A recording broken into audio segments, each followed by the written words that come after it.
ils n'ont pas besoin que nous les fêtions. C'est nous qui avons besoin de la fête de la Toussaint, pour plusieurs raisons. D'abord, pour nous rappeler que nous ne sommes pas seuls, pour nous rappeler que le ciel est tout proche, que cette vie ne s'arrête pas avec la mort physique, la mort corporelle, que nous sommes tous faits pour cette gloire. Il y a beaucoup de définitions de la sainteté. Qu'est-ce que ça veut dire être saint, donc être chrétien? Mais je crois qu'à la lumière de ces lectures, il m'est venu cela, tout simplement, très très simplement, c'est être avec le Seigneur. Et être avec le Seigneur dans toute ma vie, c'est-à-dire dès aujourd'hui.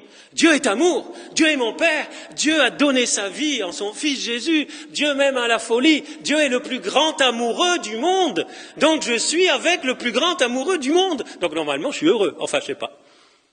Qui a été amoureux dans sa vie? Levez la main, les amoureux. Oui. Ouais, jamais vous. L'amour quoi, l'amour, la joie. Amour égale joie. Amen ou pas amen? Amour, quand t'es amoureux, t'es joyeux, quoi. Parfois, moi, ça m'arrive de rencontrer des jeunes. Est-ce que t'es amoureux? Ouais, bof.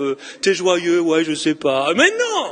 Quand t'es amoureux, t'es waouh, mais tu déplaces les montagnes, t'es prêt à tout, voilà. Donc si, le grand amour, si on est avec celui qui est l'amour en personne, et c'est ça que les saints, regardez Carlo Acutis, qu'on a béatifié il n'y a pas longtemps, et tant d'autres, c'est ça qu'on voit dans la vie des saints canonisés, béatifiés, qui sont des exemples pour nous dire, on est tous appelés à ça. Et ils sont fous amoureux, ils ont rencontré l'amour, et du coup, ils sont dans la joie, quoi qu'il arrive, pas toujours une joie exprimée, je pense toujours à Jean-Paul II à la fin de sa vie, qui pouvait même plus sourire, le pauvre, à cause de la maladie et tout, mais une joie qui n'est pas forcément visible tout de suite sur le visage, mais une joie intérieure que rien ni personne ne peut enlever. C'est ça. Un saint, c'est un bienheureux. On dit bien les bienheureux.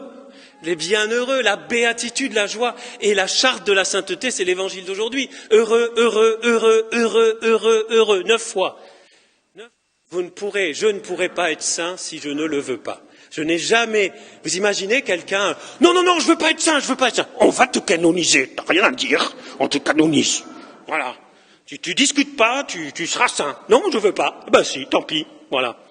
Vous avez déjà vu quelqu'un comme ça? Non, on peut pas être ça si on veut pas. Tu veux ou tu veux pas? Donc il faut une décision. Une décision de tous les jours. C'est pas la décision qui te fait saint. Mais sans cette décision, parce que sinon, Dieu serait un tyran.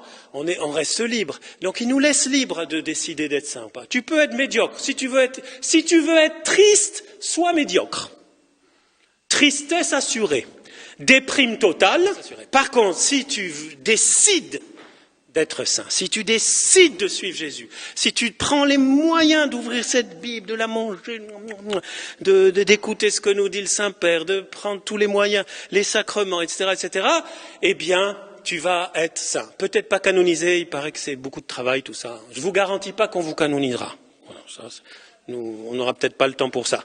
Mais vous allez être saint avant même de mourir, parce que c'est ça, c'est vivre déjà la sainteté aujourd'hui. Amen ou pas amen? Alors ça, c'est l'engagement. Ça, c'est s'engager. Et je bénis le Seigneur, et je finis avec ça, pour nos 2 frères